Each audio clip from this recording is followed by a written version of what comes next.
Good evening dear student. आशा करते हैं आपने सभी ने MCRE 4 का जो रिजल्ट आया है उसको आप देख चुके होंगे। तो उसमें क्या कट ऑफ रहेगी, रेडियोग्राफर की पोस्ट पे अपन बात करेंगे। क्या कट ऑफ रहेगी, किस रैंक तक उसके सिलेक्शन हो सकता है, किस कैटेगरी में, हर कैटेगरी की अपन बात करेंगे। तो अपन देखते हैं, आइए बिना टाइम वेस्ट गवाए। फर्स्ट रैंक के 370 मार्क आए थे, OBC कैटेगरी का था। सेकंड रैंक के ऐसे ही 360 मार्क थे, वो UR कैटेगरी का था। ऐसे देख लो आप, मतलब फर्स्ट रैंक वाला OBC था। ऐसे जाते जाते मैंने सब ये पूरा रिजल्ट बनाया है, आप देख सकते हैं। एक आप स्क्रीनशॉट ले लेना वाली, मैंने टॉप 100 रैंक तक, नहीं टॉप मतलब कि 120-30 रैंक तक बनाया है, ये आप स्क्रीनशॉट ले सकते हैं, ठीक है। इसमें आप देखना, तो इसमें जो ये जो 60 रैंक, देखो मतलब कि अगर अपन नंबर ऑफ सीट की बात करें तो अपन जो सीट थी अपने वो कितनी थी CRE 4 में, तो अपन सिर्फ रेडियोग्राफर की बात करेंगे, ऐसे नहीं डार्क रूम असिस्टेंट वो सब बात नहीं करेंगे। तो रेडियोग्राफर में जो UR की सीट थी वो 60 थी। ऐसे ही OBC की 24 थी, EWS की 9 सीट थी, SC की 10 सीट थी और ST की 3 सीट थी, ठीक है। अपन उसमें टॉप, अब देखो UR की 60 सीट थी, तो इसमें मतलब कि कोई भी ले सकता है उस सीट को। OBC वाला भी ले सकता है, अगर अच्छी रैंक आई है टॉप 60 में तो वो भी ले सकता है। EWS वाला भी ले सकता है उस सीट को। SC वाला भी ले सकता है, अगर टॉप 60 में आया है तो ST वाला भी ले सकता है उस सीट को। और मिलती है सीट, ले सकता है, ये कोई नहीं है। जब रिजल्ट आएगा तो उसमें मतलब उसको उस रैंक के हिसाब से मिलेगा। अगर उसका जैसे मान लो ST का है, उसका कैटेगरी सर्टिफिकेट बना हुआ है ST का, और वो अगर टॉप 60 में आता है तो उसको वो मतलब UR के थ्रू सीट मिलेगी, ना कि ST के थ्रू, अगर वो टॉप 60 में आया है तो, क्योंकि UR की सीट है वो 60 है। हाँ ये है कि ST वाला SC की नहीं ले सकता और EWS की नहीं ले सकता, OBC की नहीं ले सकता। ऐसे ही मतलब कि SC वाला इन दोनों की नहीं ले सकता, EWS वाला OBC की नहीं ले सकता, सिर्फ UR की ही ले सकता है, ठीक है। मतलब UR के अलावा जितनी भी कैटेगरी है वो सब UR की सीट ले सकते हैं या फिर खुद की सीट ले सकते हैं, इससे ज़्यादा और नहीं ले सकते, ठीक है।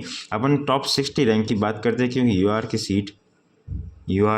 60 सीट थी, तो उसमें टॉप 60 में कितने लोग, मतलब कौन सी कैटेगरी के कितने लोग हैं, तो OBC हैं वो OBC के मतलब 21 पीपल थे, वो 21 है वो टॉप 60 में आए हैं, 21 लोग।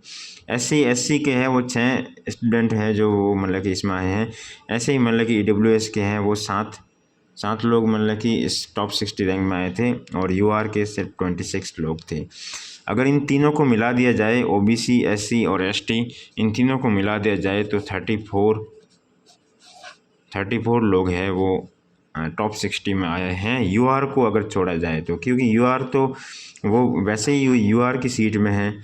अगर अपन UR की सीट खाने वाले कौन लोग हैं, तो ये है OBC, SC, और EWS, वो है वो 34 लोग हैं। तो वो अगर ये टॉप 60 में जितनी भी 34 सीट है, ये इसमें आप देख लो, इसमें जैसे ये OBC है वाला है फर्स्ट रैंक, तो इसको मतलब कि UR की सीट ये खाएगा। ऐसे ही थर्ड वाला है तो UR की सीट खाएगा। ऐसे ऐसे 21 लोग हैं वो टॉप 60 तक, 21 लोग हैं वो मतलब कि UR की सीट ले सकते हैं। ऐसे OBC की मैंने गिना हूँ, इसमें पूरा जो डाटा है उसमें मैंने गिना हूँ कि 21 लोग हैं वो टॉप 60 में हैं, तो 21 लोग ये UR की सीट ले सकते हैं, ठीक है। ऐसे ही SC है, वो 6 लोग मतलब कि टॉप 60 में है, तो वो 6 लोग हैं UR की सीट लेंगे। ऐसे EWS वाले 7 लोग हैं, तो वो UR की सीट में आएंगे जब ज्वाइनिंग लेटर, मतलब वो सीट अलॉट आएगा तो। ऐसे ही मतलब कि UR वाले हैं वो सिर्फ 26 लोग हैं, वो टॉप 60 में है, तो वही मतलब कि एलिजिबल है, मतलब सीट अलॉट में उनका नाम आएगा, ठीक है। तो अब अपन बात करते हैं आगे, मतलब कि जो है क्या कट ऑफ रहेगी, तो इसके अकॉर्डिंग तो UR वाला तो है वो 26, जो मतलब कि जैसे कि मान लो कि 57 रैंक है, तो 333 जिसकी रैंक नंबर है, बस वो है लास्ट, मतलब कि UR वाला है। ये 26वां स्टूडेंट है, तो इसी को लास्ट मिलेगी, ठीक है। अगर मतलब कि मान लो कि कोई ऐसे सीट को छोड़ के नहीं जाए, ऐसे अगर पर्टिकुलरली चले तो ऐसे मतलब कि हर अपन मतलब कि एक मिनिमम वाला चल रहा है, इससे मतलब थोड़ा ऊपर ही चलेंगे, इससे ऊपर ही जाएगा। मतलब कि जैसे ये है कि 57 पे 26 स्टूडेंट है, वो यूआर का है 26वां, उसके 333 नंबर है, तो उससे मतलब कि एक दो रैंक है वो ऊपर चल सकते हैं अपन। जैसे कि 61 पे भी मिल सकता है यूआर को, और 62 ये लास्ट मतलब इन दो तीन मतलब कि आप देख सकते हैं ऊपर मिल सकता है बस, और ज़्यादा नहीं चांसेस। ठीक है, कैटेगरी रैंक की अपन बात करते हैं। अब देखो कि कैटेगरी वाला कि टॉप 60 के अलावा जो आफ्टर मतलब कि आफ्टर टॉप 60 रैंकर है, उसमें मतलब कि कौन सी कैटेगरी को क्या मिल सकता है। तो अपन यूआर के तो वैसे ही 26 लोग ही मतलब एलिजिबल है, मतलब उनको सीट अलॉट होगी। ऐसे ही ओबीसी वाला है वो टॉप मतलब देखो 24 सीट है, तो अपन 24 लोगों की बात करेंगे, 24 सीट थी तो जो 60 रैंक के नीचे जितने भी टॉप 24 वाले हैं वो 66 से 144 तक है, मैंने अभी सब गिना हूँ।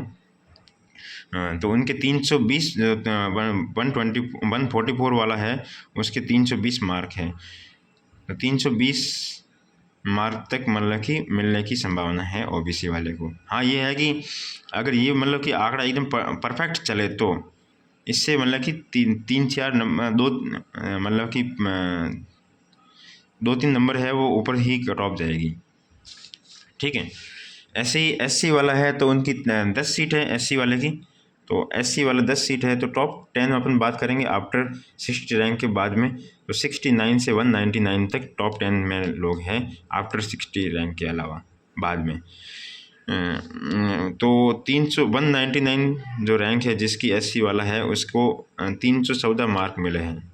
ठीक है, ऐसे ही ईडब्ल्यूएस वाले की सीट कितनी है, 9 सीट है, तो 9 सीट है, तो ईडब्ल्यूएस वाला है जो टॉप 9 में जितने भी हैं 60 रैंक के बाद में 63 से 177 तक है, 173 है उसका मतलब कि 317 मार्क है। ठीक है, ऐसे ही एसटी वाले की 3 सीट है। हाँ ये है, एक बात नोटिस करना, जिसने जो भी मैंने ये रिजल्ट बनाया है जो 120-30 रैंक तक का बनाया है, 40 रैंक तक, तो उसमें मतलब कि मैंने एक बात नोटिस की है कि एसटी वाला है जिसको जो मतलब कि टॉप 100 में है ही नहीं।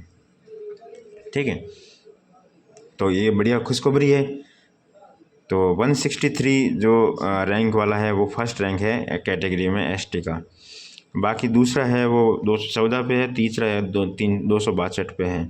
अगर इसमें से दोनों में से एक भी बंदा नहीं छोड़े तो 308 वाला मार्क वाला है वही बंदा मतलब कि ये सीट ले जाएगा। एसटी के ये 3 लोग हैं, अगर इसमें से भी एक दो भी मतलब एक आध, जैसे कि इसका किसी कहीं पे भी सिलेक्शन हो गया है और ये वहाँ से आना नहीं चाह रहा है, उनके घर के पास में मतलब कि आने के लिए उसको बहुत नंबर अच्छे चाहिए थे, मतलब जो भी है ये किसी कारणवश वहाँ से नहीं आना चाहता है, ऐसे फालतू में एग्ज़ाम दे दिया हो कोई भी हो, तो इस 262 वाले से नेक्स्ट जो 4th रैंक वाला होगा कैटेगरी का वाला, तो उसको मिल सकता है एसटी का।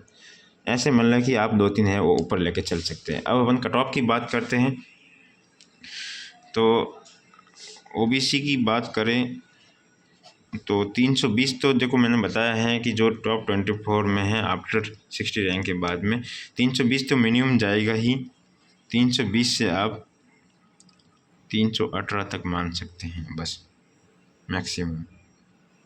ठीक है, और ऐसे ही एससी की बात करें तो एससी का देखो एससी का है वो 314 मार्क मिनिमम था टॉप 10 में आफ्टर 60 के बाद में, तो 314 तो मिनिमम है ही।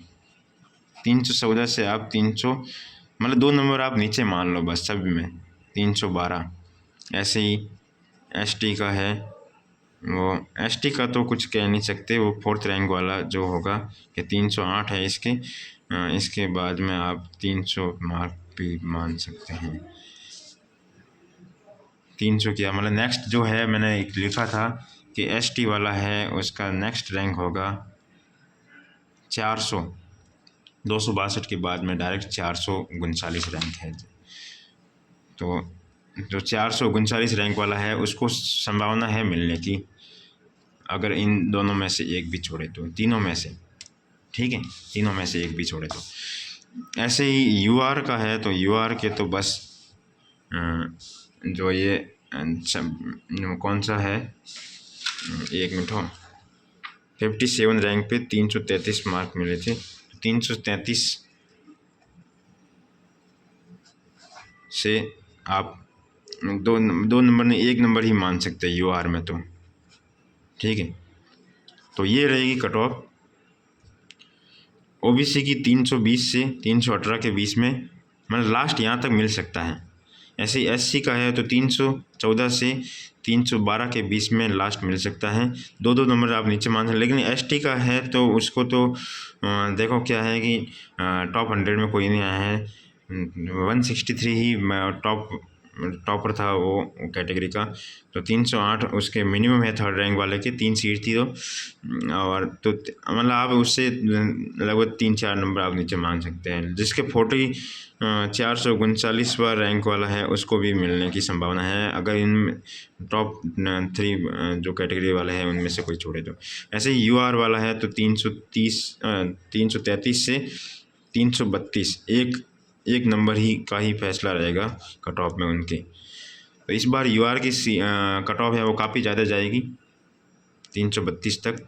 अपन ने ये सोचा था कि क्या हुआ मैन की अपन ने जो एनालिसिस किया था रिजल्ट का कि क्या कट ऑफ रहेगी, तो उसमें क्या है कि सारे मतलब कि वो डिग्री वाले ही थे, तो इसलिए वो इस बार मतलब कि जो इतना हाई रैंक आए हैं, अच्छे से अच्छे नंबर आए हैं, तो वो इसका मेन रीज़न यही है कि सारे वो डिग्री वाले थे। इस बार डिप्लोमा वाले को एलिजिबल नहीं था, सिर्फ एम्स में ही मिली है, ESIC VSIC कोई सीट नहीं थी, तो इसलिए ये कट ऑफ रहेगी, ठीक है। तो आप मायूस मत होना जिसका मतलब कि नहीं हो रहा हो, नेक्स्ट CRE के लिए अच्छे से तैयारी करो। आपने अच्छे नंबर लाए हैं, हाँ ये है कि नेक्स्ट CRE में आप क्रिस्टनसन क्लार्क है, सही मेडी जी है, उनको आप पढ़ते रहना और ज़्यादा से ज़्यादा MCQ करो, रटा नहीं मारना, आपको समझ के जितना हो सके उतना समझ के तैयारी करो। और मेन बात यह है कि सेलेबस का तो सबका बस 1-2 क्वेश्चन इधर उधर के, एक मान लो किसी के जो सिलेक्शन बस इतना ही है कि जैसे मान लो टॉपर है ये जो 370 वाला है, तो उसने, और जो लास्ट वाला है जो यूआर का 333 वाला, तो इसमें और इसमें बस इतना ही फ़र्क रहा होगा कि इसने है जो सिलेबस का, इसका भी अच्छा होगा उसका भी अच्छा होगा, इसके सिलेबस में बस एक आध क्वेश्चन ज़्यादा सही हो गया होगा, उसके कम हुआ होगा। बस फ़र्क ये आ रहा है कि उसने जो नॉन सिलेबस वाला पार्ट है वो अच्छे से किया, उसने इतना अच्छे से नहीं किया है। तो आप नॉन टेक्निकल वाला पार्ट है जो GK, reasoning, maths, English, computer, उनको आप अच्छे से तैयारी करो। सिलेबस वाला तो करना ही है, पर साथ साथ में GK, reasoning, maths, English, computer, इनको भी अच्छे से तैयारी करो। ओके भाई, बेस्ट ऑफ लक। किस का मतलब कि जो मैंने जो बताया है इसके अंदर किस का जो रैंक आ रहा है, आप कमेंट बॉक्स में बताना, ठीक है। ओके भाई, best of luck for next year.